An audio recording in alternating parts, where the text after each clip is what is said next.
que é o campo que nós estamos considerando. Vamos considerar agora um exemplo. Olha, o exemplo 5.5, vamos falar aqui alguns exemplos da aplicação da lei de Biot-Savart. Então vamos finalizar essa aula considerando esses exemplos, tá? Muitos outros exemplos podem ser encontrados em outros livros textos, mas os exemplos mais ilustrativos da técnica, mais simples, que servem para dar uma ideia do uso, né, da equação da lei de Biot-Savart, que é pela técnica de integração direta, assim como lá no capítulo 2 resolvemos problemas eletrostáticos para encontrar o campo elétrico utilizando a lei de Coulomb, né, a definição de campo elétrico pela lei de Coulomb, resolvemos por integração direta. Aqui nós utilizamos a lei de Biot-Savart. Então imagine um fio retilíneo muito longo que possui ou que transporta uma corrente estacionária I. O campo magnético a proposta é encontre o campo magnético a uma distância S a partir de um longo fio reto que transporta uma corrente estacionária aí, conforme a figura 5.18. Então a corrente vem da esquerda para a direita e o ponto de interesse, onde nós queremos calcular o campo magnético, é o ponto P, que está a uma distância S do fio. Então tudo começa na identificação dos diversos elementos que constituem aqui a nossa equação. Temos que encontrar o I, se é estacionário eu já posso colocar para fora da integral, vamos utilizar essa forma aqui, ó. O μ0 é dado, né? Então nós vamos ter dl, r chapéu e o r ao quadrado. dl', vamos selecionar aqui um segmento do fio no mesmo sentido da corrente. Esse r liga o dl' ao ponto de observação. Então eu percebo que esse r ele tem módulo igual a raiz quadrada de S2 com L' ao quadrado. Pelo teorema de Pitágoras aqui, né? Conseguimos calcular o R. Então vamos ver o que nós temos, olha. No diagrama, dl' externo R chapéu aponta para fora da página. Você consegue ver isso? Quando você usa a mão direita com os dedos estendidos para a dl' e joga ele na direção de R chapéu, o polegar aponta para fora da página. Então, no diagrama, dl' externo R chapéu aponta para fora da página. E tem que magnitude? Ora, se é um produto externo, vai ser módulo de dl', módulo de R chapéu, que é 1, por isso só tem dl' aqui, seno de alfa. Quem é alfa é o ângulo entre eles. Mas eu posso associar o seno de alfa com o cosseno de θ. Visto que seno de alfa, né, eu posso complementar com esse ângulo aqui, esse ângulo beta aqui. Então eu associo com o θ, vai dar dl' seno de alfa, dl' cosseno de θ. Além disso, para encontrar o dl' é fácil, olha. Como L', quem é o L'? O L' é a distância da origem, aqui é a origem do nosso sistema de coordenadas, ó, que localiza o dl'. Está aqui o L'. Ó. Então, a tangente de θ é o cateto oposto, L', dividido por S, pela adjacente de θ, né? Ó. Então, L' é S tangente de θ, de modo que quem é dl'? Esse dl' aqui, ó. dl' vai ser S sobre o cosseno ao quadrado de θ dθ. O que nós estamos fazendo é buscando dl', buscando esse produto externo e depois o r ao quadrado. Como S é igual a r cosseno de θ, encontramos também 1 sobre r ao quadrado como cosseno ao quadrado de θ S ao quadrado. Então nós já temos 1 sobre R2 é cosseno ao quadrado de θ sobre S2. Temos isso aqui, dl' externo R chapéu, que é dl' cosseno θ, mais dl' é S sobre o cosseno ao quadrado θ dθ. Então eu vou ter isso aqui vezes o cosseno de θ, vezes isso. Vamos ver o que dá? B é a integral de μ0i sobre 4π de cosseno ao quadrado de θ sobre S2. Esse aqui, ó, é o 1 sobre R2, tá? 1 sobre R2. Vezes S sobre cosseno ao quadrado de θ. Esse aqui é o dl', tá? É esse dl' aqui, ó. É esse resultado que dá isso.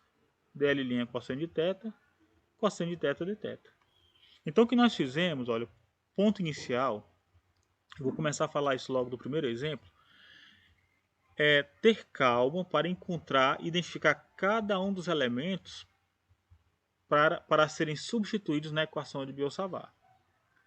Aí eu posso cancelar esse cosseno ao quadrado por esse, um desses S por esse S, e ficaria então, já que esse S é constante, ó, esse S é constante, a integração ocorre ao longo de dl, ao longo de todo o fio.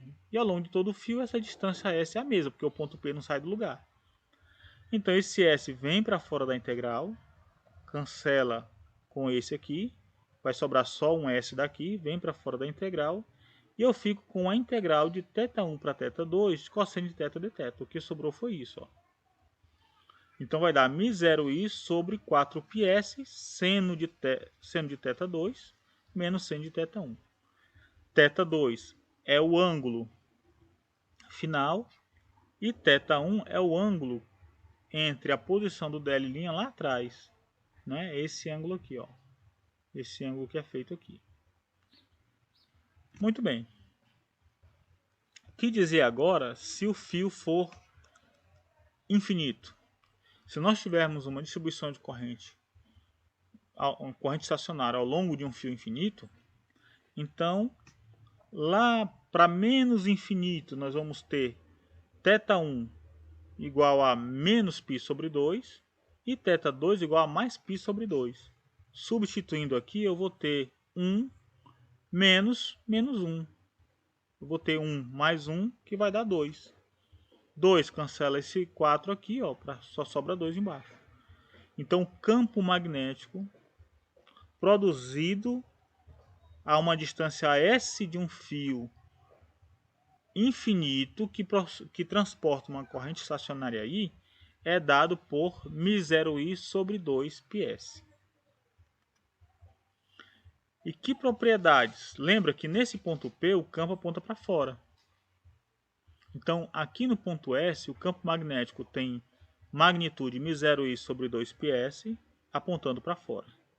Se esse ponto P estivesse aqui embaixo, ele seria apontando para dentro da folha. De modo que as linhas de campo são circulares. São linhas circulares, costurando a folha de papel ou a tela, né, de apresentação. Tá bom?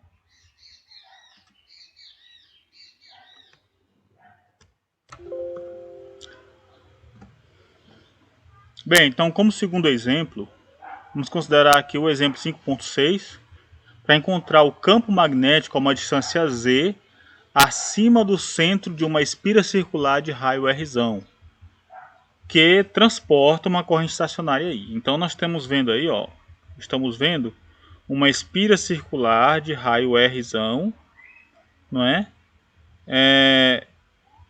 Na qual circula uma corrente estacionária I.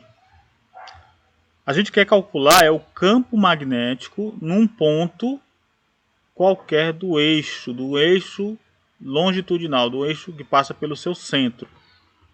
Então vamos considerar, se essa espira tem raio R, nesse ponto a uma distância z do centro, um determinado elemento de corrente dl' vai produzir lá naquele ponto um elemento de campo magnético dB. Tá? A distância entre eles é R, então eu posso orientar com θ da direção que liga entre dl e o ponto de observação, que é o z, a essa altura z aqui, olha, essa distância z do plano da espira. E o que nós vamos fazer é determinar, primeiramente, olha, determinar as grandezas que são importantes. Então, por exemplo, esse r aqui, nós já vimos que esse r ele é dado pela raiz quadrada de z ao quadrado e r ao quadrado. E lembrar que na integração, a integração ocorre ao longo do caminho da espira, em dl'. Enquanto eu estiver percorrendo a espira para dar uma volta completa, esse módulo de r aqui não vai variar. Vai ser sempre a raiz quadrada de z2 mais r2, portanto constante. Bem, lembrando também que a orientação de dB é perpendicular ao plano definido por R e por dl'. Então, do jeito que está aqui, enquanto eu estiver andando com esse dl', esse R vetor também vai estar mudando, né? Esse R aqui, ó, o vetor, ele vai gerar um cone com base maior embaixo e o vértice lá em cima. E esse dB vai acompanhar essa orientação, porque ele vai ser sempre perpendicular a dl' externo R. Então ele também vai realizar ou vai constituir um cone lá no topo, tá? O campo resultante da integração é o campo resultante de todos os dBs ao longo desse cone. Por questão de simetria, a projeção no plano da espira, paralela à espira, a um plano na horizontal, vai dar zero. Mas a projeção de cada dB desse na direção de z vai se somar com todos os outros dBs ao longo do cone, e isso deve nos impulsionar a calcular apenas a componente em z desses dBs aqui. Então vamos ver como é que funciona isso. A integral de... O b aqui é a integral de μ0i sobre 4π, dl' externo R chapéu sobre R2. Esse R chapéu e esse R2 já encontramos. Quem é o R2? É Z2 mais R ao quadrado. Sem a raiz quadrada, né? Porque é R ao quadrado. dl é essa direção aqui, ó, é um vetorzinho que aponta na direção de φ, girando aqui, ó, em torno desse eixo Z. Então, quando eu faço dl' externo R chapéu, é o módulo de dl' vezes o módulo de 1, porque R aqui é R versor, vezes o módulo de 1, vezes o seno entre eles, que é 90. Então vai dar 1. Então isso aqui já virou quem? Simplificou quem? Para qual valor? dl'. Isso aqui é quem? É Z2 mais R2, que é constante. Então tudo é muito simples, né? O campo dB atribuído ao segmento dl aponta como mostrado na figura. À medida que nós integramos dl' em torno da espira, dB varre o espaço formando um cone. Então as componentes horizontais no plano da espira se cancelam e só sobra a componente vertical para dar μ0i sobre 4π dl', olha só, é o resultado disso, ó, sobre R2, que é isso, o argumento aqui da raiz, tá? Cosseno de θ, que é a projeção de dB na direção do eixo Z. Como R ao quadrado é constante, pode sair da integral. Esse cosseno de θ é dado por cosseno de θ aqui é o cateto oposto, Z, pela hipotenusa. Então eu posso trocar cosseno θ por Z sobre R. R é dado por essa raiz aqui. Então nós vamos ter, olha, vamos ter que esse cosseno θ, que é R por raiz quadrada de Z2 mais R2, também é constante. Então esse cosseno θ sai da integral, o R ao quadrado sai da integral, ficando isso, ó, cosseno sobre R2, né? E fica apenas com a integral em dl, ficamos apenas com a integral em dl. A integral em dl é o próprio L, ou seja, o comprimento da espira, que é 2πr. Perceba então que nós vamos ter que o campo vai ser μ0i sobre 2, Rzão ao quadrado sobre R2 mais E2, tudo elevado a 3 meios. Então, o campo produzido em algum ponto do eixo Z, devido a uma espira circular, é dado por μ0i sobre 2, Rzão ao quadrado sobre Rzão ao quadrado mais Z ao quadrado, tudo elevado a 3 meios. O que acontece então se eu considerar esse ponto aqui no centro da espira? É só fazer Z igual a zero, né? Quando eu faço Z igual a zero, o que acontece? Ó, Z igual a zero aqui, eu vou ficar apenas com R ao quadrado elevado a 3 meios. Esse quadrado cancela esse 1 meio, fica R elevado a 3. Com R elevado a 2 em cima, fica apenas R embaixo. Vai ficar o quê? μ0i sobre 2Rzão. Agora, o que dizer se eu for para pontos bem grandes, onde Z é muito maior do que Rzão? Eu estou indo para pontos ainda no eixo, mas indo para pontos bem distantes. Aí você pode fazer uma expansão aqui, né, de Z em termos de R e calcular o B para pontos bem distantes. Vamos voltar nessa situação no futuro, tá?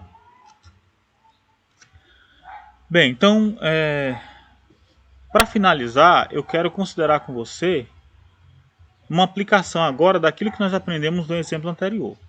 Lá nós tínhamos apenas uma espira circular. Aqui nós temos duas espiras circulares separadas por uma distância A.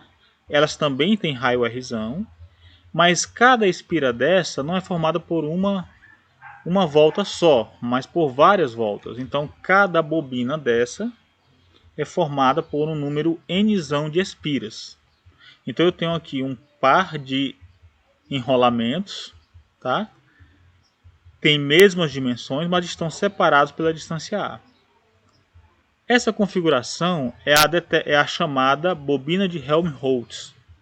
Bobina de Helmholtz. Aqui nós temos a figura de uma bobina dessas, né? Uma bobina dessas que é utilizada em laboratórios de ensino. No nosso laboratório de eletromagnetismo, que nós temos aqui na Universidade Federal do Piauí, nós temos pelo menos 3 ou 4 bobinas dessas, né, que nós utilizamos para fazer demonstrações, né, no laboratório de Física Experimental 3 e também no laboratório de Eletrônica. Muito bem, então o que é que nós queremos agora? O que é que nós vamos considerar agora?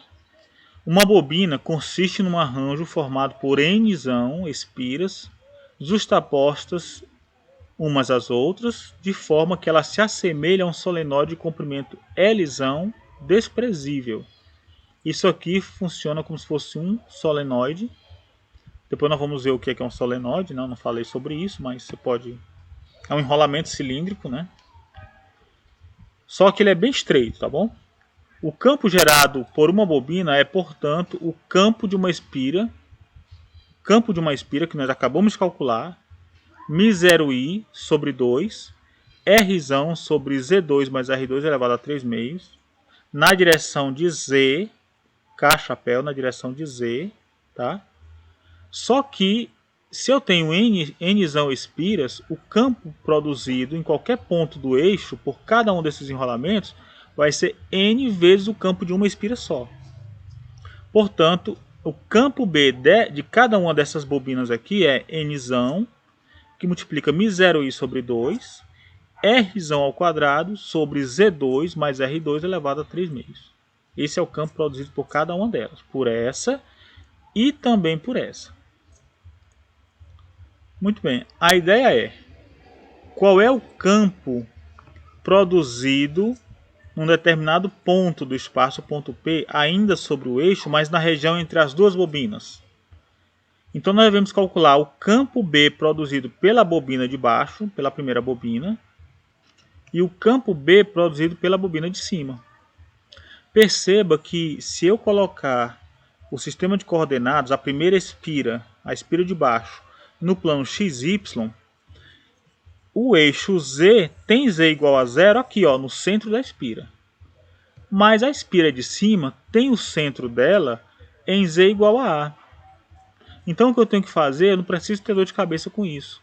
É trocar, as expressões vão ser iguais, mas em cada um deles eu devo levar em conta que aqui em z igual a 2 eu tenho na realidade z, aliás, a menos z elevado ao quadrado. Então vamos lá, vamos repetir. Se eu estou aqui embaixo, a distância da origem do sistema de coordenadas para o centro da espira é 0. Portanto, ficaria 0 menos z ao quadrado, que dá menos z ao quadrado, que dá z ao quadrado. Tá vendo? Mas aqui, na espira de cima, o centro da espira não está em z igual a 0, mas está em z igual a a. Então, a expressão é a menos z e não 0 menos z, como era o caso da espira de baixo, da espira 1, a espira de baixo. Vai ser a menos z ao quadrado mais R2, tudo elevado a 3 meios. Então, se eu já tenho isso, o que acontece então? O campo magnético em qualquer ponto do espaço vai ser a soma deles, né? Porque o campo magnético é uma grandeza vetorial, então eu vou somar os campos magnéticos. E detalhe, aqui nós estamos considerando correntes circulando no mesmo sentido. Ó, corrente nesse sentido aqui na espira de cima, corrente nesse sentido na espira de baixo, no mesmo sentido. A coisa mudaria de figura se eu tivesse corrente num sentido e aqui em outro sentido, tá? Mas aqui vamos considerar a situação em que elas estão circulando paralelamente. Então eu vou somar B1 com B2 e é simplesmente pegar as duas expressões. Ó. Quando eu somo, eu posso colocar algo em evidência, que é N μ0i R2 sobre 2, e eu fico com esses termos aqui, ó, tá? Separados. Esse é o campo magnético, né? Produzido no espaço. Agora, por que é importante? Por que a gente destacou esse problema da bobina de Helmholtz? Ela tem até um nome especial, né? Bobina de Helmholtz, por quê? Não é?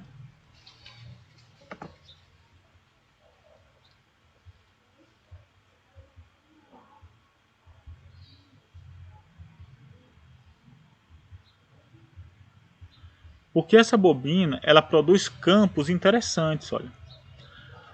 Pergunta que nós vamos explorar futuramente é: o que acontece quando eu considero um ponto no centro, a meia distância das duas bobinas? Ou seja, quanto vale o campo magnético em Z igual a A sobre 2? Eu posso colocar aqui, ó. Em Z igual a A sobre 2. O que acontece com o B? Quanto vale o B? Mas mais importante do que isso é como o B se comporta nas proximidades ou na região em Z bem próximos de A sobre 2. Então a gente vai perceber que a principal vantagem dessa configuração é produzir campos magnéticos uniformes, constantes, nessa região. Então esse B ele varia muito lentamente à medida que eu saio da posição em Z igual a sobre 2. Ele varia muito lentamente. Isso pode ser demonstrado calculando, analisando as diversas derivadas espaciais de B. Derivando B em relação a Z, 1, 2, 3, para ver a expansão em Taylor e considerar a partir de qual derivada nós temos uma variação considerável do campo magnético. Uma principal aplicação da bobina de Helmholtz é essa, olha. Aqui é uma gaiola magneto-ótica que é utilizada no laboratório de espectroscopia atômica. Então algo semelhante desse existe lá no Instituto de Física de São Carlos, na USP, em São Carlos, né, que eu tive a oportunidade de conhecer. E a gente tem aqui, olha, uma bobina de Helmholtz, né, uma bobina, um enrolamento em cima, um outro embaixo, um superior e um inferior. E aqui são janelas, né? Aqui é uma gaiola de aço e é feito vácuo. E aqui nós temos umas janelas onde a gente consegue, olha, aqui na figura a gente consegue penetrar uma luz, né? A luz de um laser, né? Então, uma vez que eu tenho um enrolamento superior e inferior, produzindo um campo magnético vertical, aqui, olha, eu posso incidir no eixo, aqui no eixo Z, né? Posso incidir no eixo X e Y, uns lasers, né? E aí, conforme as propriedades dessa luz, ó, conforme a gente vê aqui, ó, conforme as propriedades da luz, a gente consegue soltar um vapor de algum átomo aqui dentro, um vapor de algum gás, ou um vapor, né, de alguns átomos. E esses átomos que caem aqui na origem, eles vão ter uma restrição de movimento na direção Z, X e Y. Caiu na origem, ele fica aprisionado. E aí, uma vez aprisionado, eu consigo analisar aquela pequena quantidade de átomos que está naquela região. Então é assim que eles formam uma gaiola magneto-ótica, né? Magneto-ótica, porque usa tanto campos magnéticos quanto campos elétricos, campos óticos, né? Usando lasers. Então tá aí, né? A gaiola magneto-ótica, que é utilizada para analisar espectros atômicos, né? O espectro de emissão de átomos e tirar todas as propriedades da matéria, inclusive átomos pesados, né? Então eu tive a oportunidade de acompanhar um trabalho dos chamados átomos pesados de Rydberg, né? No grupo de Física Atômica do Instituto de Física de São Carlos. Muito bem, então se eu tenho o B como uma corrente que circula de forma linear, eu posso ter também um B produzido por uma densidade superficial de corrente de condução e uma densidade volumétrica. Então eu posso também aplicar problemas assim, resolver problemas com esse tipo de configuração. Como exemplo, considere um disco que gira em torno desse eixo aqui, ó, do centro, né? Gira com uma velocidade ômega.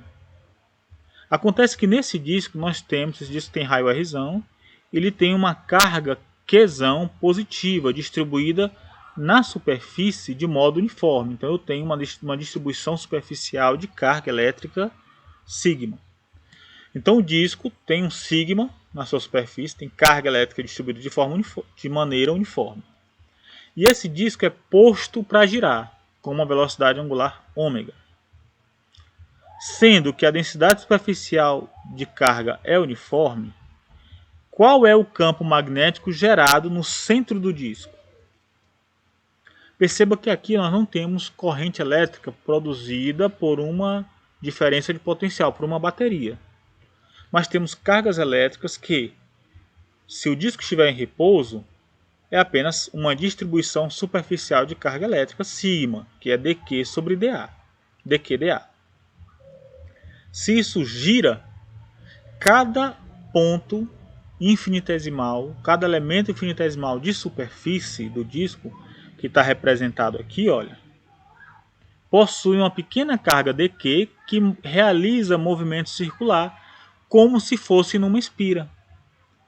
Portanto, no centro, no espaço vai aparecer um campo magnético, mas estamos interessados em calcular o campo magnético no eixo do disco, especialmente no seu centro. Então vamos lá. Lembre-se que nós temos o R' localiza o centro da fonte de carga, o R localiza o ponto de observação e esse R itálico aqui é a separação. Se eu observar isso aqui como um dQ, como sendo a fonte, esse dQ dL aqui, ó, que está se movimentando com velocidade angular ômega, então R' é isso. O R' localiza o centro, ó, localiza o elemento fonte, né? É o R'. O R localiza o ponto de observação. Como o ponto de observação é o centro do disco, é o próprio centro do sistema de coordenadas. Então esse R aqui é 0. E esse R vai ser então 0 menos R'. Vai ser menos R'. Tá? Vamos abordar então isso aqui, né? Esse ponto com mais cuidado. Como a integral de dB, que dá o B, é a integral de μ0i sobre 2L, R menos R', que é o R itálico, vetor, sobre R menos R' em módulo elevado a 3, Eu coloquei a 3, por quê? Porque esse vetor dividido por 1 desse módulo vai dar o R chapéu. Aí vai ficar só isso aqui ao quadrado. É a mesma equação que antes, tá? Só que ao invés de usar a notação em R chapéu, eu usei vetor aqui, então tive que colocar o módulo aqui, porque o versor é sempre o vetor pelo seu módulo. Então vamos lá, vamos identificar os termos. Quem é DL? Ora, DL é esse comprimento. DL, para eu poder substituir aqui, ó, DL é quem? É R' de θ, θ chapéu. É um vetor, θ chapéu. Então ele aponta nessa direção. Aponta nessa direção. Tá? Que é dado por R, θ chapéu.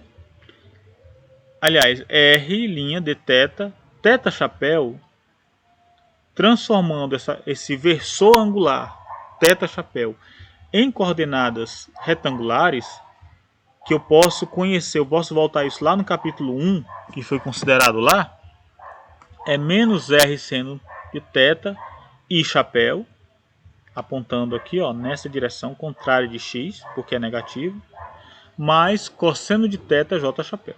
Bom, isso aqui vem lá do capítulo 1, viu, gente? Vocês podem olhar lá no capítulo 1, tá certo? Bem, como a gente já mencionou, o R que localiza o ponto de observação é o centro da esfera, é a origem do sistema de coordenadas, portanto é 0. E o R', que é esse aqui, ó, vai ser R' cosseno de θ e chapéu, e a projeção em Y vai ser R' seno de θ j chapéu. R menos R' vai ser 0 menos R'. 0 menos isso tudo é isso tudo negativo. Tudo bem, gente? Aqui é tranquilo, né?